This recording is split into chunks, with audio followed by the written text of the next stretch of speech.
Hey guys, and welcome back to another YouTube video. In this video we're going through the Collingwood versus Western Bulldogs game, and what a game it actually was. Western Bulldogs just pulled away in the last quarter, basically because Bond decided to put the whole team on his back. I think he had something like 15 disposals in the last quarter. It was honestly dumb how good it was. And if you look at Nick Dacos's game and his stats, that might be the greatest statistical game to get 2 votes in a Brownlow, because one of these two games in Dacos and Bontempelli is going to get a 2-voter, and they both are a lot better than a lot of 3 voters we're going to see this year. So in my eyes, I think Bontempelli gets it just because of his last quarter work and basically pulling his side to a victory with 14 touches, 2 marks, 4 tackles, and a goal in the last quarter, which is just honestly dumb how good it was. Including a contested mark, 5 clearances, an inside 50, 100% time on ground, and only 1 clanger in the last quarter. It was, there's not much more he could have physically done at 71%.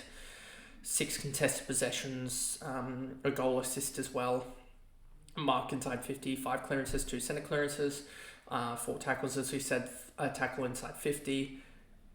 There wasn't much he could have done more to physically win that game for the Western Bulldogs, and he did it. But anyway, before we jump into this video, remember to like and subscribe, turn the notification bell on so you know when I upload, and let's get into this recap. So, Crisp, 1, 2, 3, and people are probably wondering why I'm going to harp on here, and I don't actually remember what I said in the trade targets video on Wednesday about Crisp. I hope it was different to the likes of McRae and also Moore and guys like that, because with Crisp, he was sort of, I think I said he was a guy that I was a little bit wary of, but I wasn't as wary about him compared to like a Soligo and other guys like that. And the reason for that is the uptake in scoring that we've seen in the last 5 weeks, and I'll show you, and I want to just explain this, and then I'll show you the stats behind it because of something. The reason why Crisp, I feel like, was actually decent traded is because the change in scoring was directly related to a change in role. It wasn't just a scoring burst from the same role that we've seen Dylan Moore do and then die down again. Caldwell had a change in role, but it changed right back, and it wasn't really an injury that caused that. We also saw Soligo have a sort of change in role, but it sort of stayed, but he's not really had the indicators and not really gone nuts enough to indicate that he was going to go back to what he was doing. Who else have we had that has sort of done that as well? I can't remember, but there's been a couple like that. So I thought Chris was one of the better of the lot, and that's why 1, 2, 3, I think it just stood out in the game, and that's why you'll see here now why I didn't ponder over to this screen quickly is because I actually did change my trades just a little bit. And basically the whole premise was I had a slot between Rowan Marshall and also Harvey Harrison, or get Ned Moyle and Jack Crisp. And basically what's going to happen is, what did Harvey Harrison go? Harrison, I think, only went about 35 or something like that. He went 34. So I've got a, 89-point lead on the matchup between Moyle and also Marshall, effectively, right? And they were around about, I paid maybe another 70k on it or whatnot. So basically, I would suspect I should be up in that matchup, to be honest with you. Just because I think that Crisp will score roughly around the same as Marshall, and I think that Moyle will score more than 38. So that's why I'm really happy with that trade, and why I think that Jack Crisp is now almost ungettable for the people that don't have him, and he's going to be really valuable in fantasy. In Supercoach, I don't think he's going to be that valuable just because his role is going to change, and he is going to go up like 80k. He's probably going to reach 900k with the way he's going, but he's not going to be invaluable in Supercoach because now you can't really get him because we're already into the bye, and now you're just going to be getting the guys off their bye, whether that be Dunks. For some of us, it will be Zorko, Neil, who else? Golden as well, who's heating up. Chad Warner, potentially. Brodie Grundy, Tristan Cherry. Who else? Some people will be grabbing on to Fisher finally. Even holding, some people will be holding power because of the getting off the bye early could be good. Who else? You got GWS, you got Tom Green as well. You can grab up, and other guys that you can grab up and really upgrade your side. But Chris is now is in the later set of buys, so it's going to be harder you can't really grab him because you're getting another guy that's on a buy, whereas you can and he has to go effectively 10 points higher than that player, whereas I would much rather be grabbing Tom Green off his buy than Jack Crisp, who's still going to sit his buy, because I believe that Tom Green will score more points than Crisp overall in the back half of the season, given he's got an extra game. And in general, I think that Tom Green could just do Crisp overall. Even if they would level on games. Darcy Cameron, he's an amazing ruckman, and it really showed in the back half of that game. I think he have 2 or 3 intercept marks over the course of the game. He was just, back in the hole, and a really good ruckman in general. Contested marks, let's just see. I think he had a couple of intercept marks. I think he had 2, I want to say. 5 intercept possessions. Doesn't say intercept marks, I don't think.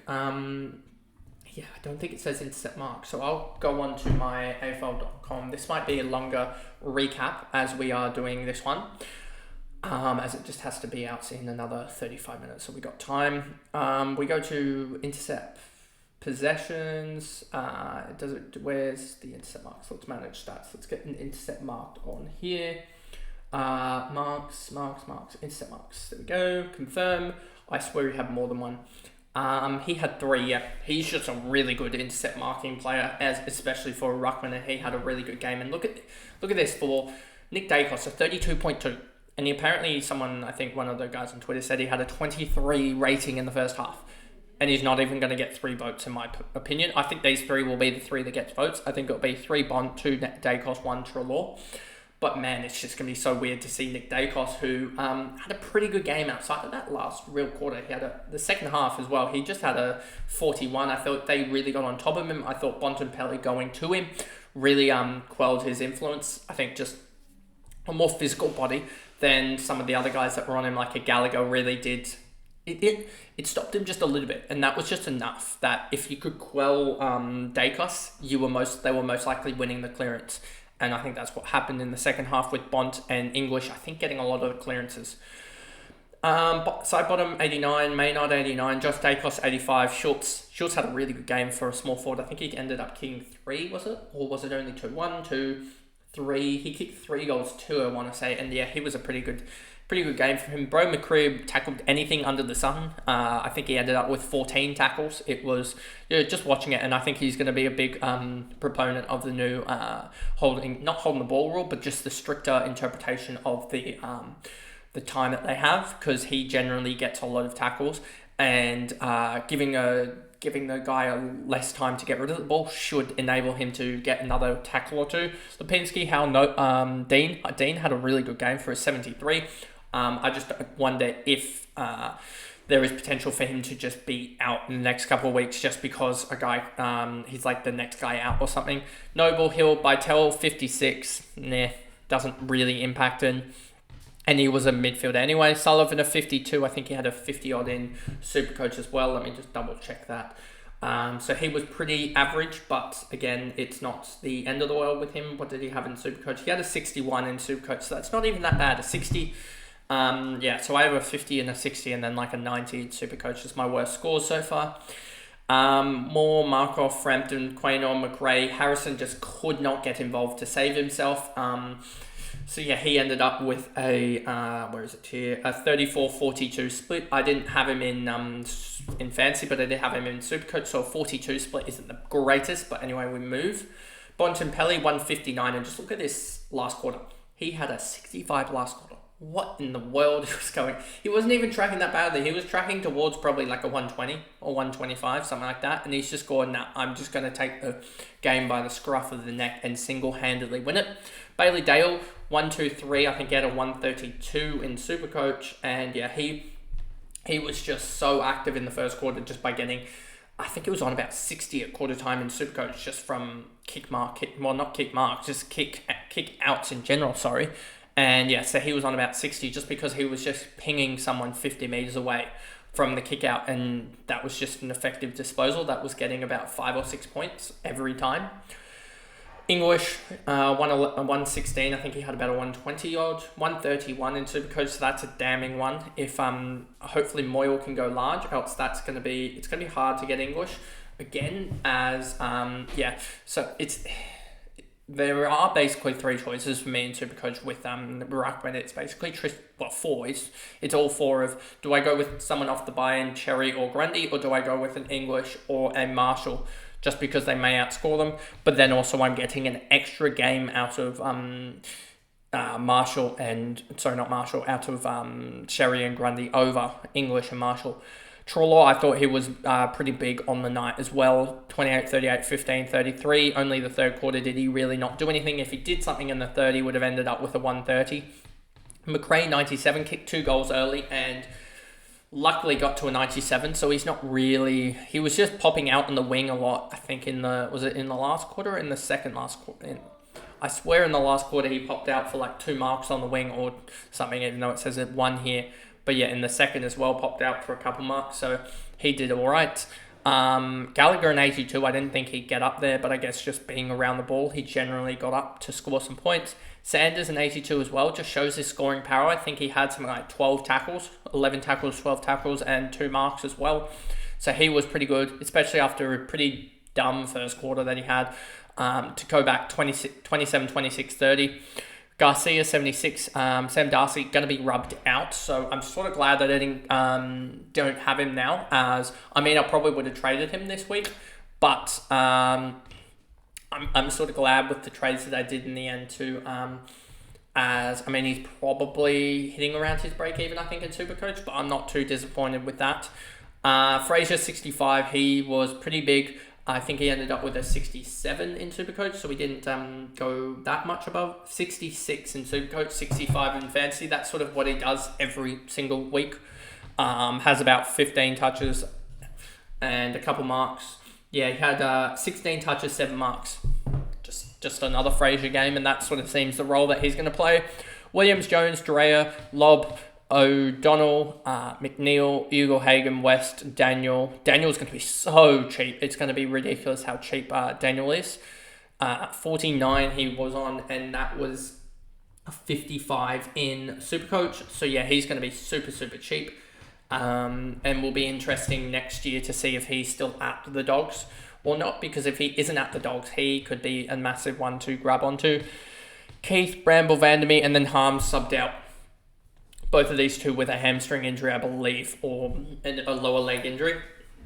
But anyway, that pretty much is the video there, going through the Collingwood versus Western Bulldogs game. Happy to get the tip right, 2 for 2. And I've like half my rank in the tipping comps just because of these 2 games.